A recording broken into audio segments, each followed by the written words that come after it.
Hi, everyone. My name is Casey Berman. I am founder of Leave Law Behind. So happy to have you today with the M10 Learning Series and Leave Law Behind. We're presenting 5 steps to transition from the practice of law. So happy to have you here. Let me go here to my... Yes, first off, I want to say a big thank you. I am so excited to be a partner with More Than Esquire Network. This team is just doing fantastic work. I mean, talk about like-minded individuals working together, and to be able to partner, to be able to do this, to be able to work together on helping attorneys who are unhappy, who are disgruntled, maybe have had a good career and now want to move on to their second act, who have done everything right in their life and now are just not connecting professionally now in their 30s or 40s, even their 50s, even in their 60s, you know, for me is an honor. So More Than Esquire Network, the whole team there, you too, thank you so much. So really appreciate it. All right, moving on to the next slide. And phone calling listeners, great to have you. And I'm going to talk through the slide as much as possible. For those watching today, I'll take you through the bullet points on the slide. What we're going to talk about today, a little bit about me, Casey Berman. And when I mean a little bit, I mean a little, just to give you an idea of who it is that's talking today. We are going to dive in the second bullet point here. We're going to dive into the 5 steps to leave your law practice. Have pencil and paper out, have your notepad out. This is going to be extremely educational for you. This is how I left the law way back when in 2004. I'm dating myself there.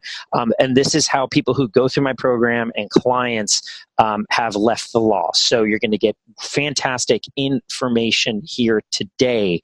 And I'm here to answer questions. We're going to have Q&A. So if you have any questions, go into the chat box, go into the Q&A here on the Zoom, but ask me any questions you have. And I already have some questions that I know you're going to ask, or folks have asked already. And then I'm going to tell you about Your Path Out, the Leave Law Behind career coaching program. Yes, I have created an online career coaching program. And I take you through it. There's over 150 people in the program right now. They're going through it, and we've helped over 50 some odd people leave the law for non-law careers in the past few years. It can happen. I really want you to know what the art of the possible is here. All right, let's begin. Okay, who am I? Well, I went to University of California, Hastings, College of Law, class of 99. I went to Cal undergrad. Before that, I did software licensing in-house for a company called Workshare. Some of you transactional attorneys might remember the Delta View product. That was us. I had the plum job, in-house counsel for a San Francisco startup. We had the movie studio set of what a .com company could look like, but I still just wasn't feeling it. It was too reactive, not proactive enough for me, and I left to the chagrin of everyone in my life. I've done management consulting since then, qualitative research, investment banker, and now I am founder of Leave Law Behind. And what I really want to bring up for this presentation is I was really a Jewish kid who didn't like blood, so I didn't apply to medical school. I applied to law school. Why do I tell you that? Because that's about as critical. That is really what drove me to apply to law school. I don't like this. I guess I'll do that. And, you know, all Jews go to law school. This is what my parents said I should do, and I'll just do it.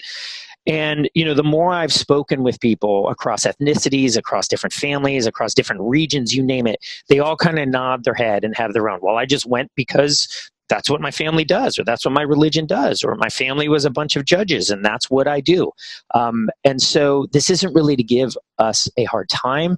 It's more of to really unpack and even free us, because, you know, many of us didn't think that critically about going to law school. So moving ahead to, let's dive in. Okay, any questions on that? Charmaine, if you have a question, can you type in the chat box? Let me know any questions there and I'll get to it. That's the easiest way for me to go this way. The 5 steps to leave law behind. I'm going to lay this out as simply as possible for you. Take some notes and I'm going to go in detail with each one. Okay, 5 steps to leave law behind. Overcome your fears of leaving the law. I'm going to unpack this for you. Step 2. gain a comfort level with a new professional identity. Okay? You don't have to have your identity tied to just being an attorney. Step 3, gain a better money mindset. Repair that relationship with money. Step 4, understand what you're good at. This is what we call your unique genius, those transferable skills. I'm going to tell you more about that. And then step 5, get out there. Connect with your network and create new non-law opportunities. I get it. You may know this already. You might say that sounds simple, but it's not that easy. Well, it is simple, and it really just takes some work and building momentum. This is how I've left the law. This is how our program is structured, and this is the proven path to do it. And I want to show that steps 1, 2, and 3 are really foundational, emotional, touchy feeling. People who say, Casey, I just want to go to step 5. I just want to get the jobs. Let me know what I'm supposed to do here. They're not a great fit for our program, nor for really leaving the law. And really, I say that because I don't want people going from a law job they don't like to a non-law job they don't like. There is some upfront work that you need to do. But people have left the law within 2 months, 3 months. It doesn't take that long of a time, okay? So the 5 steps to leave law behind, jot them down. I can email this to you later, and we're going to now dive into each one to unpack these. All right, overcoming your fears. We have many, many fears in leaving the law. What are people going to think? What are my mom and dad going to think? How will I have the talk with people? Many, many fears. If you have any fears that you're thinking about right now, throw them into chat or into the Q&A, and I can see it. You know, the main fears are usually around money, which really is, how will I make money in a non-law alternative career? Like, Casey, you got to be kidding me. I'm making 120, 150, 200, 220, 250. This is it. There's no other way for me to make money. And I've got a mortgage. I've got, obviously, law school debt. I've got kids. I got college. I got on and on and on. I'm afraid I won't make enough money in a non-law career. We also have a fear tied to perfectionism, which is, Casey, sure, I'll leave the law. I'm in. As long as I can guarantee I don't make a mistake doing so. I don't want to ruin my life. I want it all to work out 100% perfect. Assuming I can work it out and it'll all lay out and I can have that guarantee, then yes, I will do it. Okay, so in the Leave Law Behind program, we've cataloged over 25 fears and help you overcome them. But really, the first step is to overcome these fears so you can move forward. And second of all, once you get moving and you have that non-law interview job and you're doing these informational interviews, that you can really, when that panic attack happens or that anxiety happens, which I'm a fraud, they're going to know I can't do this. Who am I to leave the law? When all those attacks happen, you're able to overcome them right then and there. So there's some ways to overcome these fears. When you think about it, and I'm getting a little zen here, but we need this. A fear is perpetuated by a belief, and a belief is just a thought you keep thinking over and over again. And we know that thought even when we were going back to in our younger days as a child, you know that there's a boogeyman, a boogie woman under the bed. We're afraid of the dark. Well, we perpetuated that thought over and over. And so we had a belief that we were afraid of it. And we were able to get over it as we matured. It's the same thing here, is to realize, to quote FDR, it's just fear itself. And so to realize that we are perpetuating this fear by thinking about it a lot.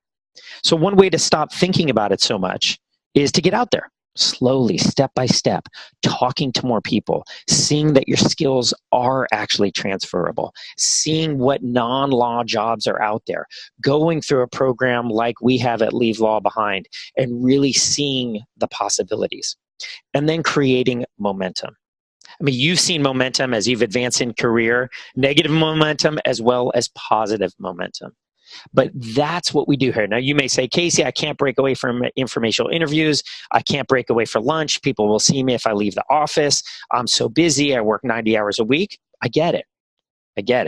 We've created the program to really align with your schedule, to fit with your busy schedule. But you know, whether you do the program or whether you do this on your own, you can find time to fit this in. You can find the wherewithal to fit this in. And I don't want you to fit it in when you've really hit bottom. when you get laid off, or when you get into a big fight with someone at the job, or when you're just miserable, or when you're so depressed. I'd love for you to start this process with us or on your own now and begin incrementally to begin this momentum. Because one of the biggest ways to overcome these fears to leave the law is to realize they're just fears. It's you perpetuating them. And that once you build momentum and kind of pull the curtain behind what there is in the world, you'll see there's this huge expanse of opportunities. So the first step in leaving the law is to overcome these fears, to recognize you have these fears, which is hard for us to do, and then to begin to overcome them. All right. Let me know if you have any questions about that. Please jump into the chat box. All right. All right. Step 2. This is a new identity. We may not like being a lawyer, but we like the stature the title brings to us. We really, really like that we're smart, that we make money, that we're, all lawyer jokes aside, that everything that comes with it. We really like it. Okay, some people say, no, I don't care, but we like that stature, whether consciously or subconsciously. But keeping this identity really keeps us stuck in practicing the law, which we don't like. And so it's this vicious loop. We want to be respected. We don't want to let people down. We like this identity. We like this stature we have in society, but we hate the actual day-to-day. So now how do you overcome this cycle? And again, for those listening in, we're at step 2. How do you really get comfortable with a new professional identity? The first way to overcome this is, again, to kind of pull the curtain in, to really realize that there are many other highly respected titles and professions out there. Okay, so it's crazy in this day and age, but so many folks I talk to really think of attorneys, we think of doctors, or we think of engineers. Maybe we know a CEO, a celebrity, but we really don't have an idea of all of the different types of titles out there. We say, well, I don't want to be a salesperson and I don't want to be this. There are so many roles and titles out there that are so highly respected geographically, by industry, by space. The second one is to release yourself from this notion that you need to continue to get a return on investment from your law school and law practice efforts. This is huge. I can't tell you how many people I talk with, and if you're nodding your head on this, let me know, but I can't tell you how many people I speak with say, I'll leave the law once I blank. In 3 years, in 5 years, once I get this. There's this idea that we put so much blood, and tears and money. We have these student loans that we really need to keep at this. Even though we're unhappy, we need to keep at this because we did so much for it. We put so much in there. There are folks who even feel, I've got these student loans. I don't want to pay them down with money from a non-law job. I want to pay them down with money I make from a law job, from an attorney job. And then once I do that, I'll go to a non-law job and be happy. I'll be very blunt with you, that it blows my mind that they're going to continue to be unhappy for years just so that they can make money from a law job to pay down law school debt. Money is money, which we're about to get to. So the second step is to really realize that there are so many new professional and personal identities out there that you can reinvent yourself, and that will feel really great. And that bring the stature you're getting right now from being an attorney. And the second point to really understand here is that everything that goes along with this identity, all the stature, all this return on investment, all the work that you put in, I don't want to say cut your losses, but I kind of want to say move on to the next phase in your life. Because once you're happy, making good money, and really aligning your skills and strengths with the job, whether it's law or not, you're really not going to care about all the work you put into law school. You're going to see it just got you to this point. And you're really not going to care whether or not you pay down your student loans with money from a non-law job or a law job. All right. Step 3, and I'm watching the clock. I want to make sure I get you guys out on time and back to work. So I'm going efficiently, as you can tell, but really getting in the detail. Step 3 for everyone watching as well as those dialing in, this is about gaining a better money mindset. Now, money is a huge issue for us. It's one of our biggest fears. Many of us went to law school to make money, to live a secure life, to do all of that. We heard this from parents. We heard this from media. We heard this from culture growing up. Save for a rainy day, your nest egg. And I'm totally with you. Money is something that we use in this world, in this matrix, in this economy. We used to barter. They used peppercorns. They used bullions back in the day. We used to trade, but now we use money, which is really just electronic energy. If you really think about it, no one really uses the paper cash anymore, or that often. But whatever form it is, money enables us to transfer and to more easily transfer goods and services and value. But it's still a huge issue for us. One, because we're really not that great at financial planning, many of us. Many of us don't know about Excel. We don't use it that often day to day. We don't really budget, and we don't really have a handle on it. And it's kind of something that we look the other way when it comes to it. And kind of deeper, we have, many of us, a very bad relationship with money. We grew up thinking that, the rich are evil, that everyone's greedy, that, I can't live a life of purpose and meaning. If I have money, I'd rather be rich. I'd rather be spiritual than rich. It can go on and on and on about the issues that we have with money. This becomes a real blocker for us. Because to kind of get a little touchy-feely with it, if it's something that you're pushing away in your life, it won't come to you. And so therefore, you need to be in a job that you really don't like and that really isn't that aligned with you. You're making that money, but you're not having that relationship, that real in-the-zone flow relationship. So how do we overcome this blocker? This is something that we help people with in the Leave Law Behind program. Maybe don't budget. Let's not use this word budget because nobody really wants to do it. But one thing that we help you with and that I want you to do as you leave the law is to really realize what you can or cannot afford to do as you leave the law. Okay? Really see. And this makes common sense, but most people don't do it. And the point here is this allows you to be open to new possibilities. Really, really see, not on the back of an envelope, not in your mind, but really see on an Excel sheet what you can and can't afford to do. Because maybe you need to stay in the law for a bit longer. Okay. You have an idea of how much longer that will be. Maybe you can pull on savings for all. Maybe you can get money from a family friend. Maybe you can do something on the side. Maybe your spouse or partner can do something they didn't realize. You may think that maybe your expenses aren't as high. You may realize that your expenses aren't as high as you think they are. I've seen countless times where Leave Law Behind program members thought they couldn't leave because of the money issue, but once they really sat down, once they looked at it, had some hard talks, they really saw that they did have flexibility. And I would assume many of you have a financial flexibility that you don't realize. Now, I know you're probably shaking your head going, no way, Casey, you don't see my student loan payments, you don't see my credit card debt. Okay, I hear you. What I am telling you is go through the process because one, there's a lot of jobs out there, non-law jobs that pay really good money.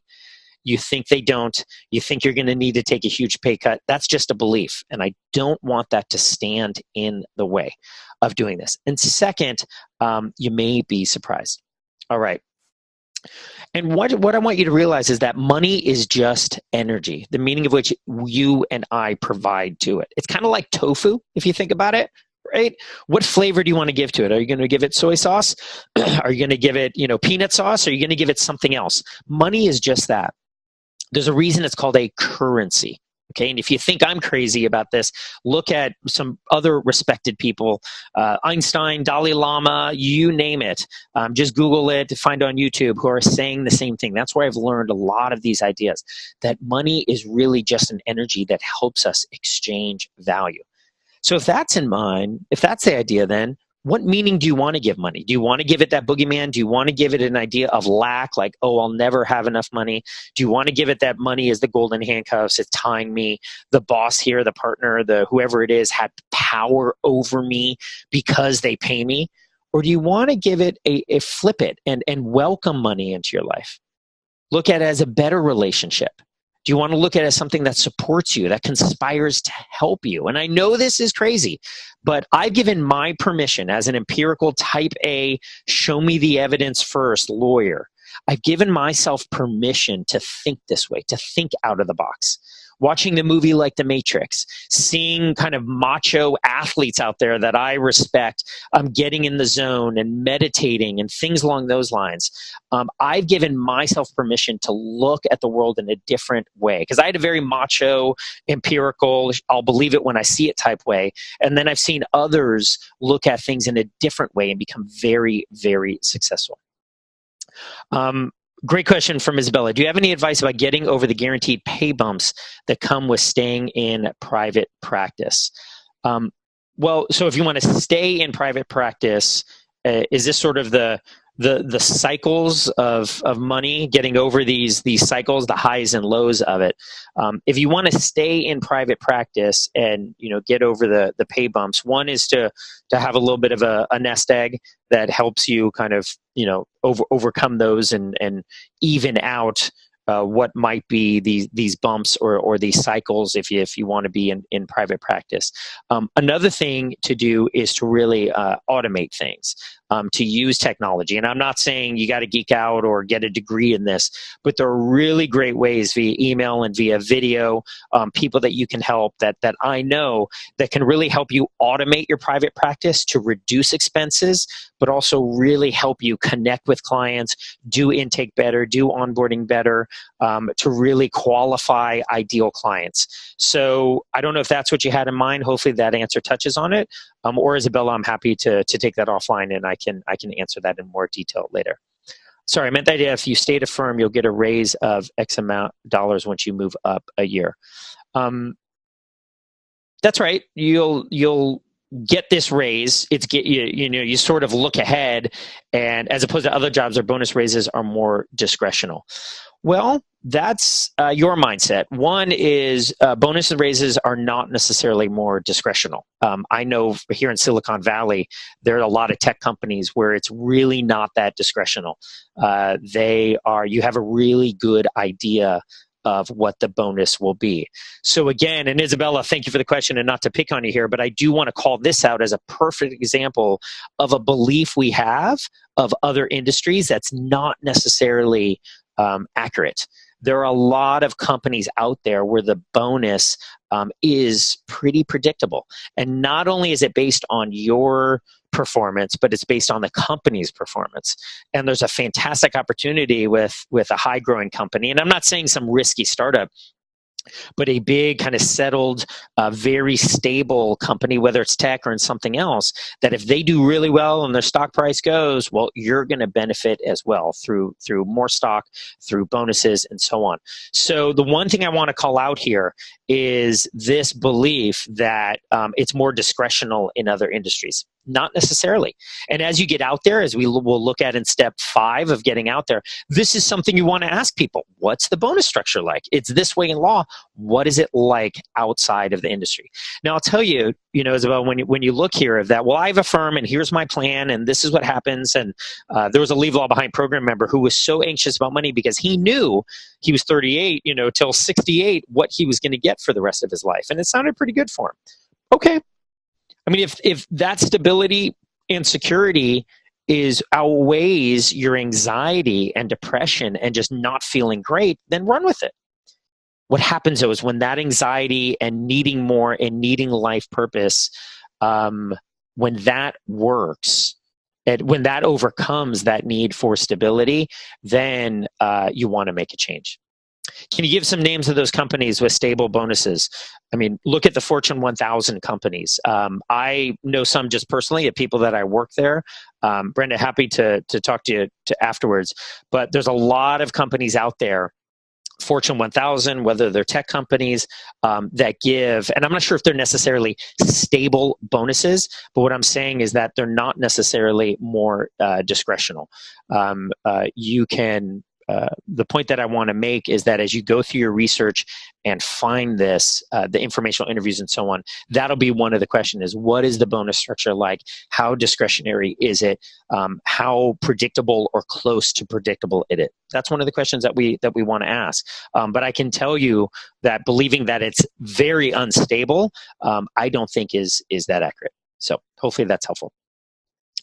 All right, step 4 that we want to get into here after gaining a better money mindset. These questions are great. Keep them coming. Let me know if you disagree or there's gaps or anything like that that you're thinking. I know I'm throwing some ideas out there. You may go, what is this guy talking about? Step 4 is understanding what you are good at. Really, imagine that. Imagine that. Once we kind of gone through the first few steps, overcoming your fears, step 1. Step 2, getting a better idea of getting comfortable with an identity that's not just an attorney but something else. And step 3, really getting a handle on what we can and can't afford, as well as a better money mindset. We then really go into, now this is where the rubber starts to hit the road. Step 4, understanding what your transferable skills are. And step 5, just getting out there. Okay? Make sense to everyone? Step 4, understanding what you're good at.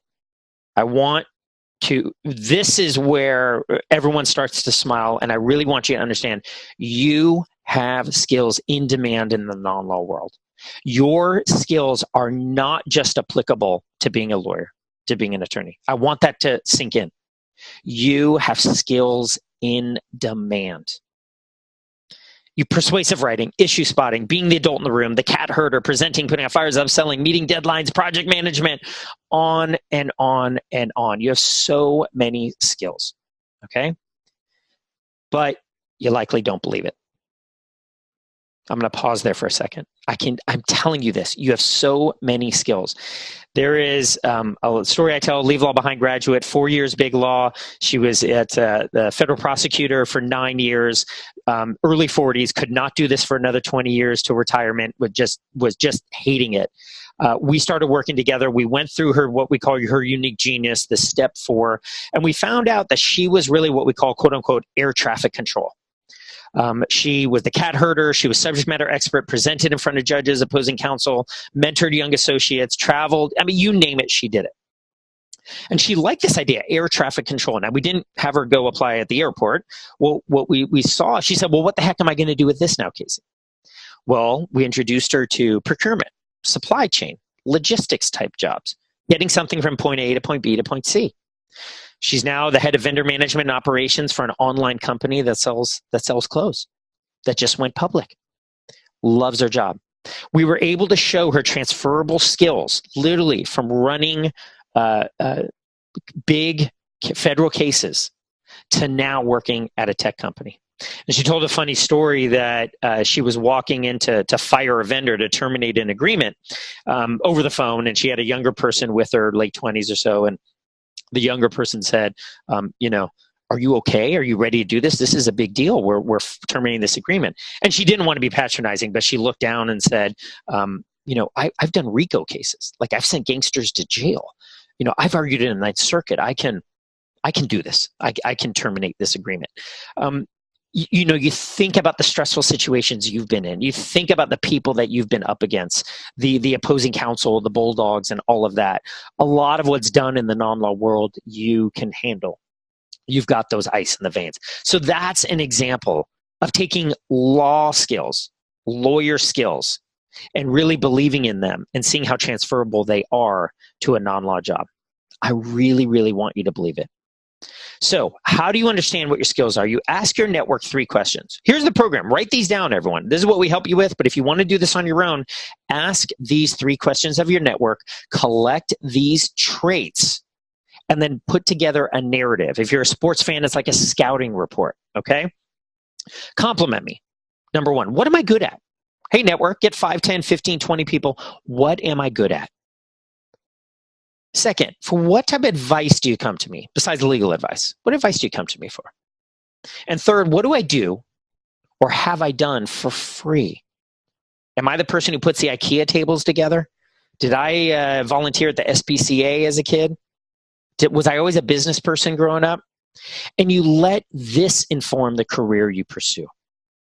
I want to pause here for a second, because instead of letting that which drove us to go to law school and be a lawyer, I'm Jewish, my mom wants me to, I want a stable career, I watch fill in the blank law show on TV, all of that, we're finally going to understand what we're good at, flip this dynamic 180 degrees, and it's not your passion, it's not touchy-feely, it's really just looking at the skills and strengths that you have, where you really add value, and letting that then inform the jobs that you pursue.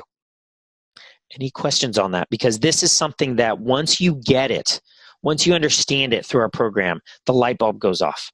We really understand and see the opportunity here from really understanding what you're good at and letting that define, what jobs you're going to pursue. Okay. And one thing we do in the program, for example, tonight we have a live training for members.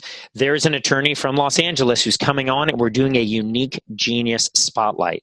I do 2 group coaching calls a month, all included. You have access to me for an hour, 2 hours, twice a month.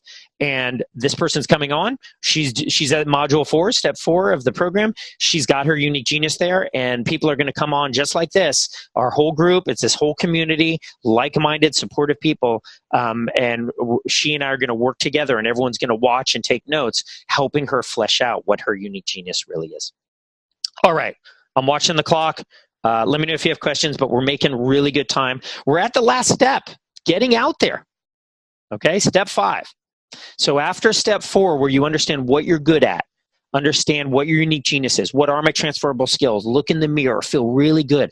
I am air traffic control, or I'm the fixer, or I'm the linchpin empath, or whatever it is, or I'm the rainmaker, I'm the schmoozer, I'm the creative writer, whatever it is that you come to. We then focus on what jobs are out there. You want to jot down the jobs and careers you like and that speak to you. Now, you may say, well, what are those jobs? Exactly. In the Leave Law Behind program, we've identified the top 21 non-law jobs that are a fit for you. We've identified over 100 other jobs, job types, niche areas that you can also be motivated by, inspired by. I send out emails almost every week, every other week, with job ideas that are a fit for you. I know M10, the More Than Esquire Network, does it as well. They've got a whole alternative job listing program that they are putting in place for you. The jobs are out there, and they're hiring like crazy, and they're in demand. Your skills are in demand, your transferable skills. So you want to jot down the jobs and careers you like and that speak to you, and really start refining them and researching them. Most importantly, though, and we have an exercise in the program that does this, you want to match your unique genius to the respective job description. Okay, let's not go in blind here. Literally parse out, sentence by sentence, phrase by phrase, the job description matching to your skills. So when they say something in job description E's like, build relationships between stakeholders, if your unique genius is that linchpin, or your unique genius is, you're a great communicator, or you're always that person, at the family barbecues that's able to bring people together, that's the skill they're looking for. That's what these job descriptions are looking for. And you want to go line by line. It doesn't take that long, but you want to go line by line with these job descriptions to match your skills and strengths to it. This is kind of like a due diligence, as well as to kind of read between the lines and see what else they might be offering here. You then want to meet with people in these roles. Informational interviews, networking. Can I meet with you? Friend of a friend who does project management, who does content marketing. Let's talk about it. Do research on these roles. Do you like it? Do you hate it? Do you think I'd be a good fit? And if you do like it, thank you so much for your time, Mr. and Mrs. So-and-so. I want to let you get back to the office. Is there anyone else you know that I could speak with? And then rinse and repeat. Keep doing this. Okay? So you want to get out there and start meeting with people, seeing in these roles. And you're going to say, I know, no one wants to meet with me. I don't have any non-lawyers in my network. Yes, you do. No one's going to want to meet with me. They're happy to help. I don't have the time to break out of my law firm. Then do it on weekends or find the time. People do this day in and day out, but this is what you do. Think about this dynamic. You've done step 4, unique genius. You're feeling really good about what you're good at and the value you provide. And then you start doing coffees, 1 a week, 2 a week, 5 a week. This is how you create opportunities. And like the woman I mentioned who worked at the tech company that sells clothes online, what happened is someone said, yeah, I get it. I get this idea of you as an air traffic control. I want to put you in touch with someone at a company that I think would be a fit. And then it went from there. And the job that she actually got hired for the job before the job was posted. They were so enamored with her. And usually that's what happens. Okay, let's summarize again. The 5 steps to leave the law behind, in case you miss anything. Step 1, overcome your fears of leaving the law, which we can help you do. Step 2, gain a comfort level with a new professional identity. There's some really cool titles out there that you can feel really good about. Step 3, gain a better money mindset. Understand what you can and can't afford, and also repair your relationship with money so it goes from this taboo, negative, lack dynamic to one that supports you. Step 4, understand what you're good at. What are your transferable skills? What's your unique genius? And step 5, get out there, connect with your network, and create these new non-law opportunities. Questions? Any questions that comes up? I've got some questions for you. What if I feel I'm too old to leave the law? You're not. 55-year-old woman in a very small Pacific Northwest town left the law. People over the 40s and 50s have left through the Leave the Law Behind program. And I'll tell you this because, sure, I wouldn't want you to go apply to a junior sales position. It's probably not a fit for you. But a lot of what you're looking at as a detraction, I'm too old, I got gray hair, I don't know technology well, people are ageists, really we flip it. They like the adult in the room. They want the experience. You don't stress out that much.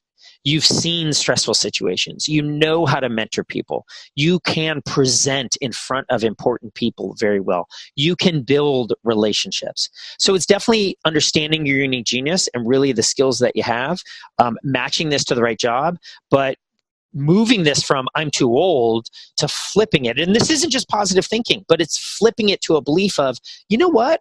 All these skills that I have are really, really needed. And I can do this really well. And sometimes I can even do it in my sleep. That gets you over this idea that you're too old. What if I don't know how to draft a non-law job resume? Well, you're in luck because we have plain English Word doc resumes in the Leave Law Behind program. Our resume whisperer, she left Big Law in Los Angeles, has written all of them. They are there for you to download and customize and personalize for you. 21 resumes in there, matching all of these top jobs. Or you can actually access her if you need to for a very reasonable fee, and she can help you with your LinkedIn profile, with your resume, with your cover letter, and how to pursue it. There's video trainings in there, and then we have personal hand-holding if you need it. What about my student loans? Well, what about them? I know you have a lot. You feel like you need to pay them with money from being an attorney. Your loans are your loans. It's an expense that you need to deal with. So we just need to find a job, a non-law job that fits your lifestyle. And if it doesn't, then don't do it. But let's not dismiss these outright. Let's do the math. Let's talk to our partner. Let's talk to our spouse. Let's find ways that if you're really, really miserable as a lawyer, and if you find a non-law job that you really, really like and you're aligning with and you're building that courage to move on, then let's just work with the numbers. There's a lot of levers that you can pull. What if I didn't go to a name brand law school? Really doesn't matter. I'm going to tell you a secret. Non-lawyers really don't know what we do at law firms. They really don't know what the top law schools are. They might be impressed here and there, but they're looking to see about your transferable skills. They're looking to see, whether they get along with you. There's an article that came out that a lot of tech companies, Apple and Netflix and so on, aren't even requiring a college degree anymore. So really not that big of a deal. Let me know if you have any other questions that I can answer now or afterwards. Okay, how I can help you. Yes, real quickly, I've created an online career coaching program to help you leave the law. It's called Your Path Out. I want to say this again. That's right. I've created an online career coaching program to help you leave the law. It's called Your Path Out. There are over 150 people enrolled right now. Let me take you through. You can see all the details and enroll at that link right there.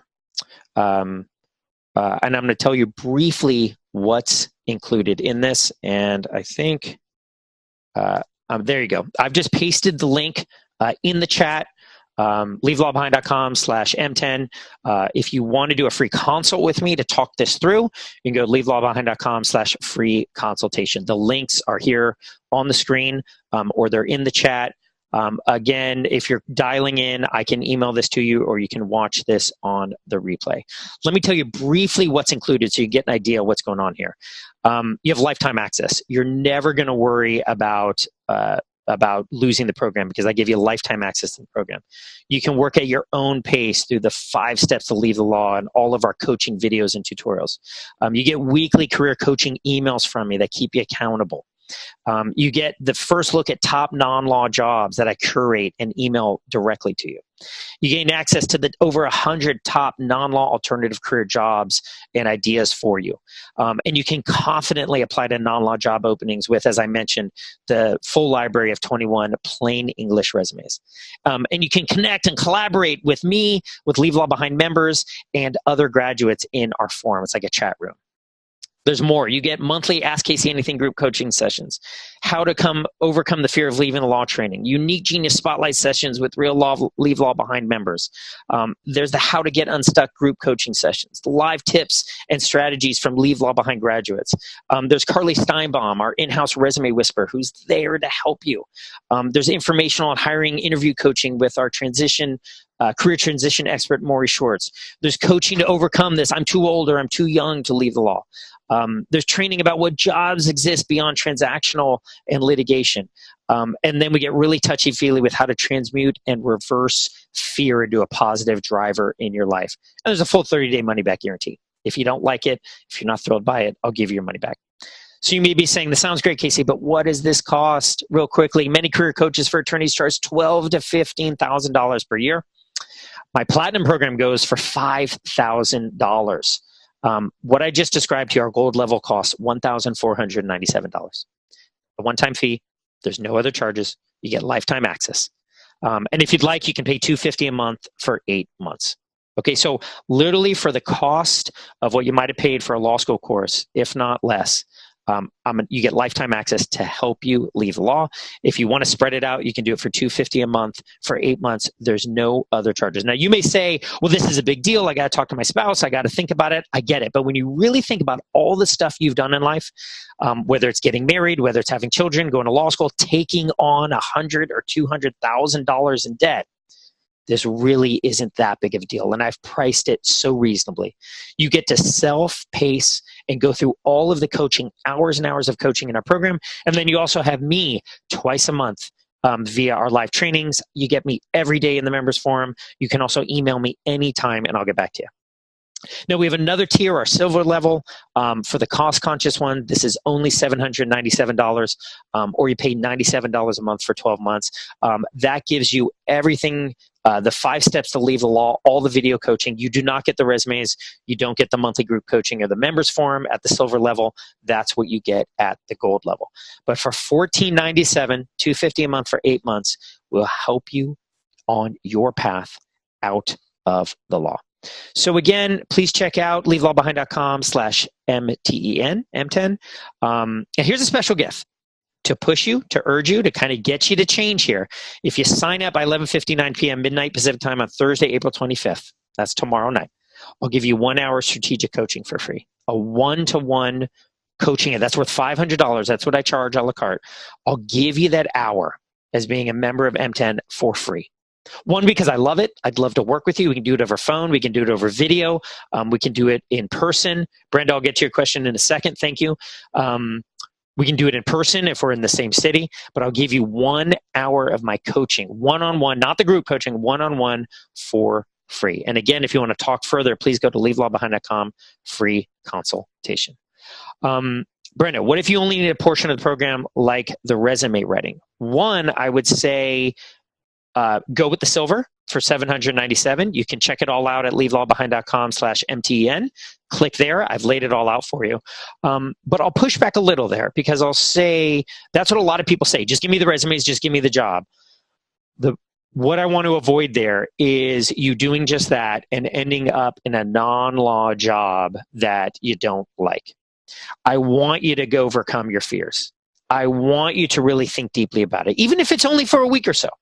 I want you to deal with the identity issues. I want you to repair your issue with money. I want you to do that. And that's why we've priced the silver level at $797, $97 for 12 months, literally for $3 a day. If you don't want the group coaching sessions, I get it. But for $3 a day, you can get all of this. And then what you can buy is you can buy the resumes a la carte for $97 each for that. And I'll do this.